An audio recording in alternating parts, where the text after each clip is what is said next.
Hello, once more. I'm here again, Regina Awung, your Democratic candidate for District 148. I'm here to discuss another issue that is nearest and dearest to me, which is the police and the minority community. Now, I'm not going to say that white people don't have a problem with the police, but I'm going to say that, as we are all aware, the police and the minority community, they have a long history of not getting along. When I was approached by the Democratic Party leader, and I was asked the question if I would consider running for office, which was a few months back in December, while I was recovering from surgery, and I said, yes, I would consider running for office. I thought to myself, what the heck? You know, I would consider anything. It doesn't mean I'll do anything either, but hey, I'll consider it. When I was asked the question, what are some of the things that you would like to see change in your community? The very first thing that came to mind was the profiling that happens from the police officers towards the minority community. And for me, that was the issue that was number one at that time. And this was before Breonna Taylor and George Floyd. This was back in December. Because even as a woman living in Middle Georgia, I have had many experience of what I believe is racial profiling by the police officers on me, and I'm a woman.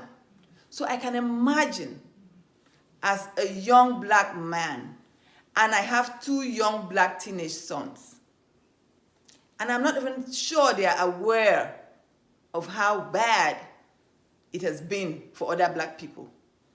But just the fact that I have suffered police profiling as a black woman in this Middle Georgia, because I've lived in Georgia since 2007, but I've not felt that way in other areas as I felt in Middle Georgia. So the first thing that came to mind was to bridge that divide so there is some understanding. So look at the moment we are right now. And for me, I'm hoping that we can continue the pressure that we have right now until a significant change is made. The police officers right now, they are feeling pressure, they are feeling under attack. And sometimes I just want to talk to them and say and let them understand that the feeling that they are having right now as if they are under attack, that is the feeling that most young black men feel from the day they are born. And how good is that? They should be able to take a moment and think about it, that if they feel uncomfortable during these past months, can they imagine a life of eternity feeling that way around the police officers? Now I know that the police departments all over the country they're talking about is just a few bad apples. I beg to differ. It's more than just a few bad apples. And let us be clear, there are fine police officers out there. But the problem is the police union. This union make it almost impossible to get rid of the bad apples. And if you've ever bought a bag of apples and there's a rotten one inside of them and you don't take it out in time, what happens to the rest of the apples? They all get rotten, which is the problem that we have with the police department, is that the good ones are not given the chance to change the bad ones, because when they tell on the good ones, guess what? They get punished for telling on their brothers. Although they are trying to be outstanding citizens by looking out for the population they are supposed to serve.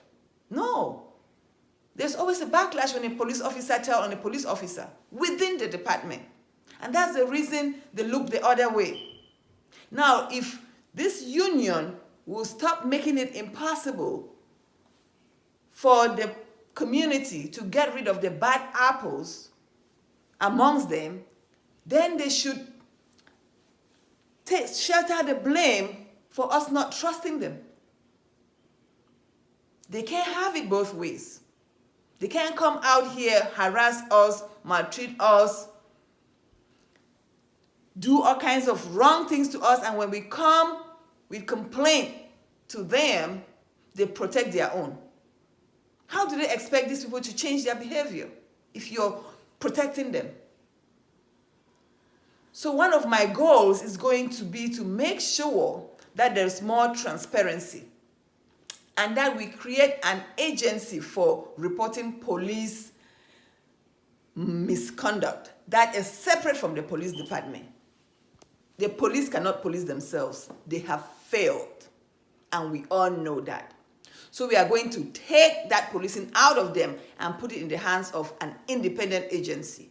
So when you have a problem with the police, you're not going to the police to solve the problem. Can you imagine you have a problem with your friend and you're going to that friend to solve the problem? No, you go to a neutral person to solve it. So that is one of the issues that I would like to see change in my community. And if you believe that this problem is real, I stand here to ask you to join my campaign.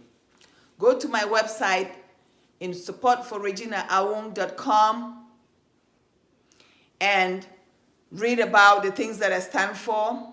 Come join me in this journey. And together with Joe Biden as our leader, we are not only going to build back, but we are going to build back better. Thank you.